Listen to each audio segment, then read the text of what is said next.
गोवा के अरपोरा स्थित बिच boy Romeo Lane night club में हुए भयंकर अग्निकांड ने पूरे देश को झकझोर कर रख दिया है। यह सिर्फ एक हादसा नहीं था बल्कि कई गंभीर लापरवाहियों का नतीजा था जिसने एक ही झटके में 25 बेकसूर लोगों की जान ले ली।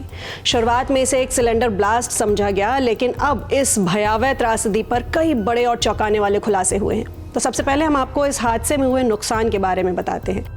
इस अग्निकांड में मारे गए सभी 25 पीड़ितों की पहचान फिलहाल कर ली गई है। मृतकों की लिस्ट के अनुसार इन 25 लोगों में 20 नाइट क्लब के स्टाफ मेंबर्स थे, जबकि 5 टूरिस्ट भी इस दर्दनाक हादसे का शिकार हुए। इन मृतकों में एक कानपुर के कल्याणपुर निवासी रोहन सिंह भी शामिल हैं, जिनके शव को कानपुर लाने की प्रक्रिया चल रही है। इनके अलावा जो 5 पर्यटक मारे गए उनमें से 4 दिल्ली के थे, जिसमें एक ही परिवार के 3 सदस्य और 5वां पर्यटक कर्नाटक का था। एक ही परिवार के 3 सदस्यों में सरोज जोशी, अनीता जोशी और कमला जोशी के साथ विनोद कुमार की भी मौत हो गई। ये भीषण हादसा शनिवार देर रात हुआ जब आग ने कुछ ही समय में पूरे क्लब परिसर को अपनी चपेट में ले लिया। पुलिस की माने तो रात करीब 11:45 पर इलेक्ट्रिक पटाखों से एक चिंगारी निकली जो सीधा क्लब की छत पर लगी लकड़ी की सीलिंग पर गिरी। चूंकि पूरे क्लब में लकड़ी की सीलिंग लगी थी, आग ने पलक झपकते ही विकराल रूप धारण कर लिया।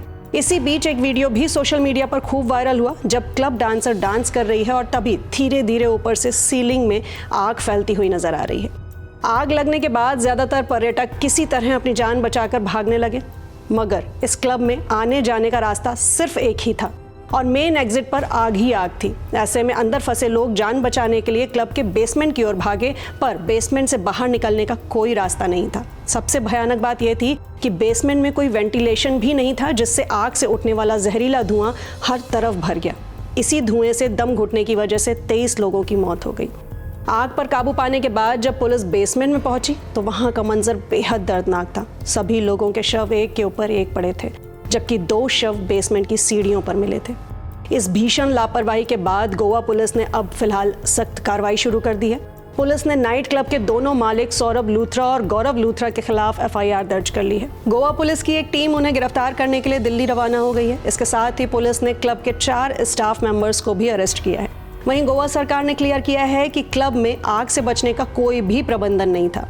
ये क्लब खुद को आइलैंड क्लब के नाम से प्रचारित करता था, लेकिन इस तक पहुंचने का रास्ता भी काफी सकरा था। यही वजह थी कि आग लगने के बाद दमकल की गाड़ियां भी 400 मीटर पहले ही रुक गईं और समय पर आग न बुझने की वजह से कई कीमती जानें चली गईं। ये गोवा के इतिहास का पहला ऐसा हादसा है जिसने पूरी राज्य सरकार को हिला कर रख दिया है। रविवार सुबह CM प्रमोद सावंत ने क्लब का दौरा करते हुए जांच के आदेश दिए। राष्ट्रपति द्रौपदी मुर्मू और प्रधानमंत्री नरेंद्र मोदी ने भी इस हादसे पर गहरा शोक व्यक्त किया है। प्रधानमंत्री नरेंद्र मोदी ने PM राहत कोष से सभी मृतकों को 2 लाख रुपए और घायलों को 50,000 रुपए का मुआवजा देने की घोषणा की है। गोवा में कुल 41 क्लब्स हैं और हर साल क्रिसमस के मौके पर यहाँ लगभग ये सभी क्लब्स हाउसफुल रहते हैं, जो इस बार भी होने थे। पर इस हादसे को देखते हुए इस बार बड़ा सवाल ये उठ रहा है कि क्या इस साल ऐसा होगा। आपको बता दें कि इसी बात को ध्यान में रखते हुए प्रशासन और भी ज्यादा सख्त हो गया है और आने वाले फेस्टिवल क्राउड को देखते हुए सुरक्षा इंतजामों पर सख्त कार्रवाई शुरू हो गई है। आप फिलहाल इस पूरी घटना पर आप क्या सोचते हैं? क्या नाइट क्लब्स में सुरक्षा नियमों को और भी ज्यादा सख्त किया जाना चाहिए? अपनी राय हमें नीचे कमेंट सेक्शन में जरूर बताएं।